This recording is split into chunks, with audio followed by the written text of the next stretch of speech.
All right. Good afternoon, and we're going to get started. I'm sorry.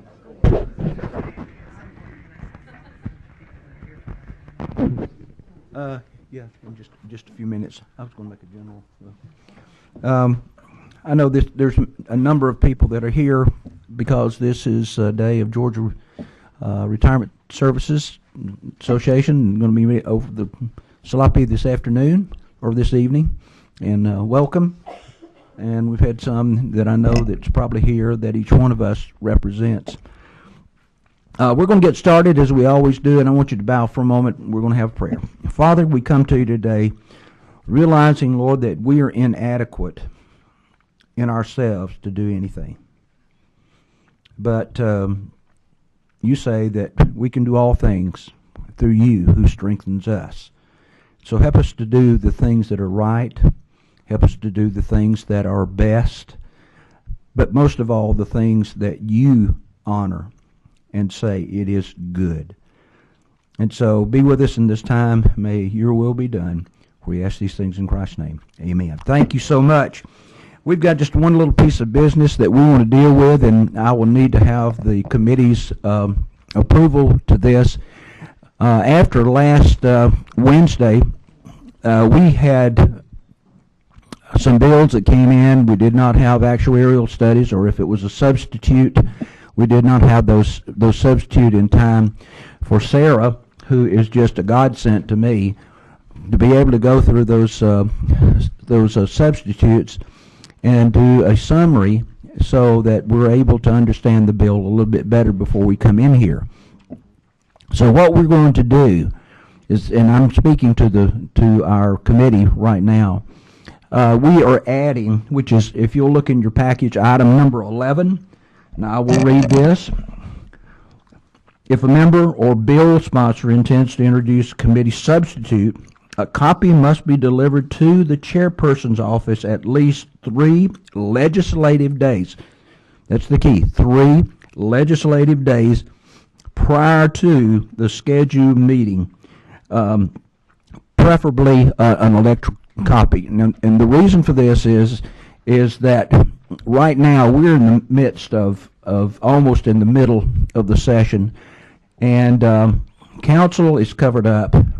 That means that what he's putting out, Sarah's having to go through and to evaluate and summarize, and to be for us to do our job, we need to have as much information as possible. So with the committees, if we have a motion to adopt that as our absolute, and I know that the chair can make exceptions if you want to, but I don't think I want to. Do I have a motion or even questions? First of all, do I have a motion to adopt this? Do I have a motion? Do I have a second? All in favor? Well, any questions? All right, thank you. All in favor say aye. Any motion against? Like sign, our motion's carried, and that is our new rule number 11. You'll also that there is a copy of Robert's Rules of Order.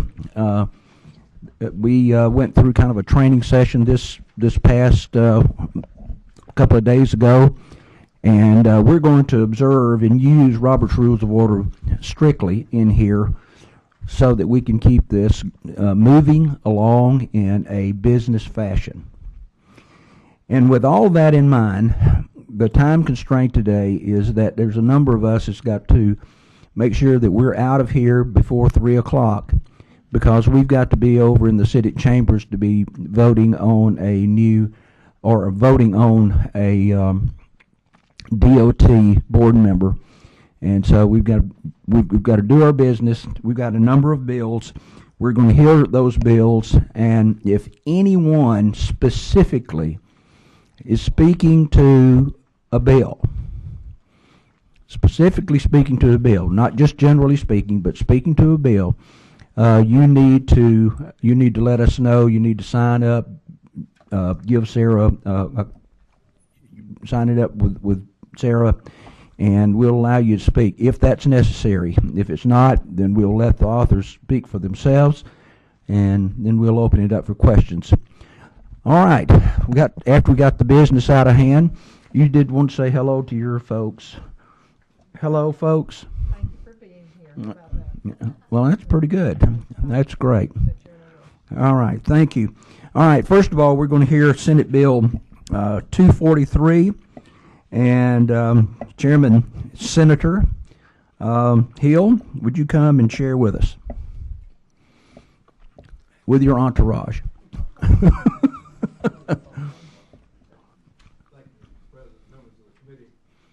Oh, I'm sorry. You might need that.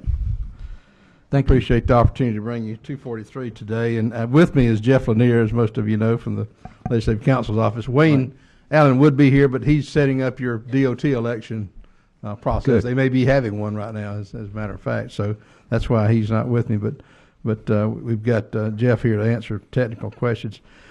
The need for this bill, I believe, kind of grew out of a conversation that Wayne and I had a year ago or so.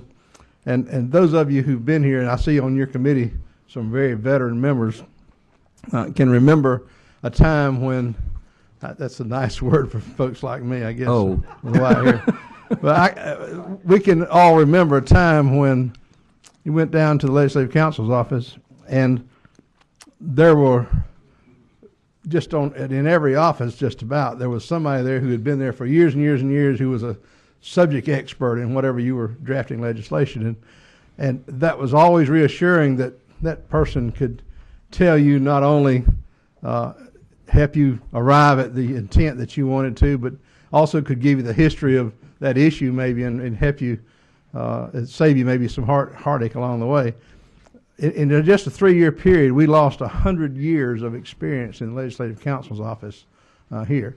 And not to disparage anybody who's new, it's just that what they attempt to do is to hire experienced lawyers. You don't really want to hire somebody right out of law school. What you would prefer is someone who has practiced law, or someone who has experience in the field, and then come in somewhat mid-career and hopefully build a career with the state. And that kind of leads me to some of the issues that we've had with securing people in mid-career to come to the Legislative Counsel's office. One of the things we did last year, some of you may remember, is we did pass an extra pay increase for that body, and I appreciate y'all's cooperation and help with that as well. When talking to Wayne about this issue, and I hope I'm not taking too long, but because we've got an audience today, I thought maybe it was helpful to lay a little bit of background as well. When JRS, Judicial Retirement System, was formed in 1998, I believe it was, the attorneys with the Legislative Counsel's office were covered in that retirement system. In 2005, and I won't go into all the reasons why, but in 2005, everyone who was not a judge was taken out of that retirement system. There are still 2 members, including Wayne Allen, who are members of JRS today because they were in it when the change was made. So since that time, all new hires have been part of ERS rather than JRS as well. Mm-hmm. The difference between the 2 retirement systems that I think speaks to the mid-career part of it is the period for, you have to be, first of all, you have to be 60 years old in order to retire. You can't retire earlier than that unless it's on a disability. And then it does have the 60% after 16 years. So it's a retirement system that fits the mold of what we're trying to accomplish, which is sort of the same that we do judges as well. You really want judges to come in after having practiced law for years and become judges, and they somewhat come in the middle of a career. So that vesting period, or that period of drawing retirement is less for that reason as well. So we decided to try to introduce a bill to allow these 8 employees, and of course, as I said, two are already in there. These 8 employees to transfer back to JRS, and hopefully over time we'll be able to keep those who are there now. We'll be able to keep and build that experience, and over time build that body of continuity, that body of knowledge that will help all of us do a better job of representing the people who are here. There are lots of ins and outs to it, but that's probably the top of of the issue, but I'd be happy to go any deeper in it if you like. One of the differences in the two retirement systems is that the employee in JRS pays, with dependents, pays 10% payment into the retirement fund rather than the amount they would now pay in the ERS. So it's a sizable number, a larger pay in for the employee as well. There's a fiscal note with the bill. I think you probably got it there. It shows a $50,000 cost this year. It's a cost to the JRS over 20 years of $390,000. That fund is 108% funded. This retirement would affect it 0.09%. That would affect the liabilities of it. All right. Does anyone on the committee have a question concerning this piece of legislation? We do have one. And Chairman Minton. Thank you, Mr. Chairman. In pulling all these funds out of employee retirement, what would that do to that system? Do you know? Well, they will trade in a year of retirement in ERS towards a year of JRS eligibility. It won't, whatever the cost of that is the only cost there would be, whatever the transfer of that pay-in has been. But would that affect the ERS with the amount of money that's being Well, there's pulled only eight employees that are affected, so okay. Given the size of the retirement system, I Okay. would think it'd be, infinitesimal. If moving them into JRS, and it's a much, much smaller system, only affected it at 0.09%, then the effect of taking a year out of the ERS would be just practically impossible to measure, I suspect. Okay. I haven't got a number on it, but All right. the fiscal note it actually has a sheet on that, but I don't know that it mentions the cost to it, but there's a sheet on the ERS system. It basically says there's no cost to the system is what the... Well, it does. Let's see. Yeah. Right. Okay. I see it here. No cost. Okay. All right. Let's see, David. I think you're up. You decided not to ask. Oh, good. Well, slide up here and educate me. All right. Former chairman. Thank you, Mr. Chairman. Senator Hill, it's my understanding reading this that they've got until December 31st this year. Those 7 or 8 people have got to this year to decide if they want to move over, and then they move their funds from ERS, and they'll buy in the appropriate number of years that money would purchase for them. It's not an equal in terms of years, but they take the amount of money and purchase the amount of time that would buy. The way I understand it, and somebody here making clear me on it, but the way I understand it is they will get a year's service in JRS for every year of service in ERS. I don't believe they've got to buy in. Okay, they don't have to buy in. It's just going to be a one-for-one swap. Okay. All right. I think you did. David, you have a question? Yeah, no, I think, Mr. Chairman, I think he answered it because I had a question on 35 and just wanted to make sure I understood that when you leave one system, you're just taking your contributions plus employer contributions plus regular interest. I guess is that a defined term, regular interest, or is it just a calculation they do? I would refer to the fiscal note, and that's where the exchange of funds would happen. What they've earned, and then you just basically buy in. But it says you'll receive a reduced retirement benefit. So does that, so they're not getting the actuarial amount. I guess they're getting whatever the equivalent benefit is. They will earn up to the 16 years, but they've got to be age 60. The years they've earned in ERS already will count towards that retirement. If they don't earn but 12 years before they turn age 60, they retire with a reduced benefit. Right. I believe that's what that's referring to. Yeah, I think so.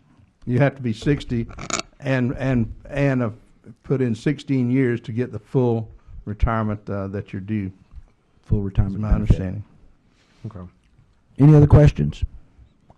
Do we have a motion? Well, that's the proper time. All right, do we have a second? Have a motion and second. Any other discussion? If there is none, all in favor, let me know by saying aye. Any opposition, like sign, motion is carried. And Thank by you, the Mr. way, who will be carrying this on the House side? Mr. Chairman, I haven't talked with anyone. I'd be happy for you or any member who would be willing to handle it on the floor. I just haven't talked with anyone at this time. I'll be happy to get with you and. All right, that's fine. We'll work it and out. we'll, I can do that for you. I appreciate that. Okay. Yes. Thank you very much, members of the committee. Thanks, Senator. All right. Next one on the agenda is it's House Bill 844, and our Chairman Maxwell. And if you'd like to just remain in your seat, would be fine. That'd be great. Thank you, Mr. Chairman. House Bill 844. About the what? Oh, no. Stuff here. I got so many pages. Substitute is LC 430271S. So make sure we're all got that in your folder. LC 430271S. This is brought on behalf of the Georgia Firefighters Pension Fund. We're making a few little changes here. Basically, there's some cleanup language in the first page. In line 15, it's just codifying what's actually been used in practice over the years with the ISO rating facilities. I'm not sure how familiar y'all are with insurance, but State Fire Marshal's Office has a group that go out and their ISO. They put the fire rating on all houses and property within the state based on the type of fire department, the distance from fire hydrants, distance from fire departments, and all that. And this is just clarifying here that property is rated by the ISO. The classes usually run from class 1 through 10. Class 10 is unprotected. They're outside the 5-mile range and with past 1,000 feet of a fire hydrant. And I can tell you don't want to be in a town class 10 if you can help it, because your insurance rates are going to be extremely high.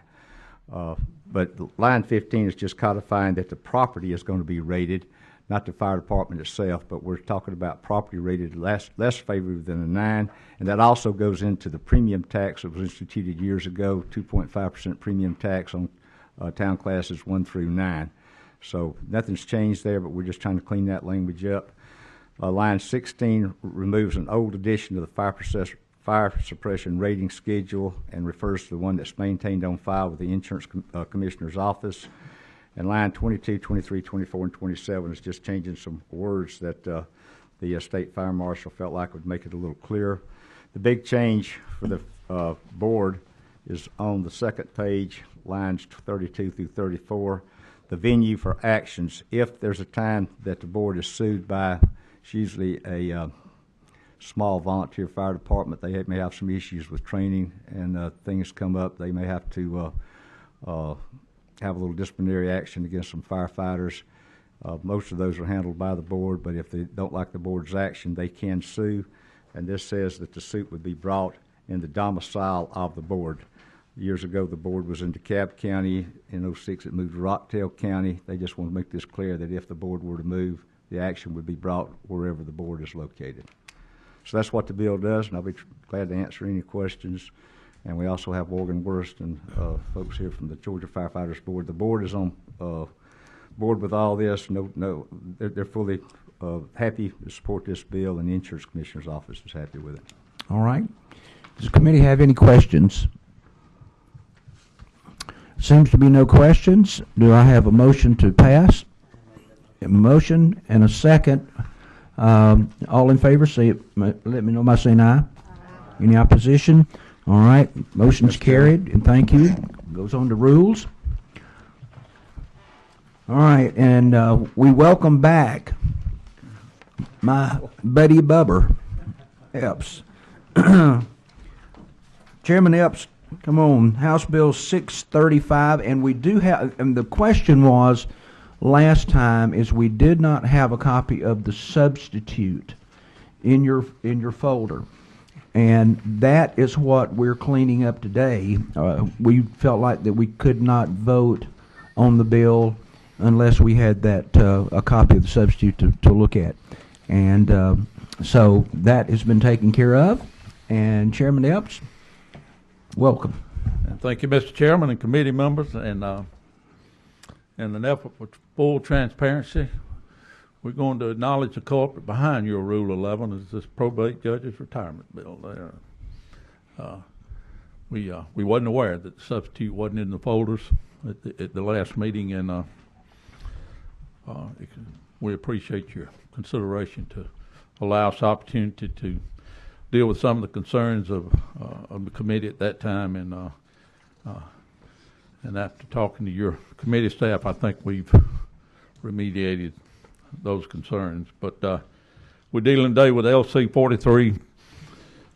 430171S, and the basic changes in this is found in lines 24 through 27, which states any such member shall make application in such form and manner as the board deems appropriate and shall pay to the board an amount determined by the board to be sufficient to cover the full actuarial cost of granting the credible service as provided in this code section. So I think that references it. Basically, if this bill is enacted, the members of the fund will be required to pay dues for a maximum of 30 years. Currently, members discontinue paying dues after 20 years. The maximum years to calculate retirement benefits will increase from 20 to 30 years. And active members who have more than 20 years of service as of July the 1st, 2016, would be allowed to purchase prior year's service in excess of 20 years, up to a maximum of 10 years, by paying an amount sufficient to cover the full actuarial cost of additional benefits earned. The application and the payment for additional years must be received by December 31st, 2016. So in a brief statement, the increase in the annual employer contribution necessary to maintain the fund in an actuarially sound condition is $311,000. And as you can see in the letter from the state auditor, the employer's contribution is paid by the collection of fine fees and forfeitures. And also, as you look at the actuarial tables, you'll see that the actuary stated that the employee contribution rate currently in effect is more than enough to pay the increase in the annual employee contribution. Hopefully all the concerns have been addressed. You have before you a letter from our auditor that I think gives us what we were looking for. I believe so.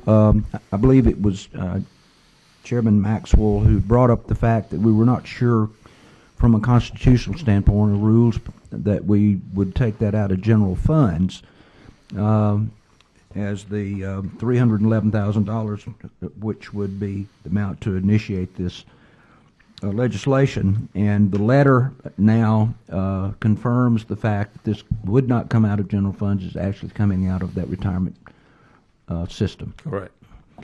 So it does not have a impact on the general budget of the state. All right. Do we have any other questions?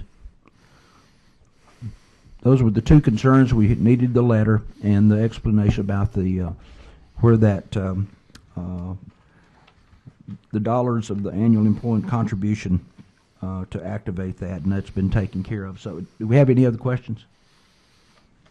All right. Doesn't seem like we do. Do we have a motion? Do pass? All right. Motion second. All in favor, let it be known by saying aye. Aye. Any opposition? There is none.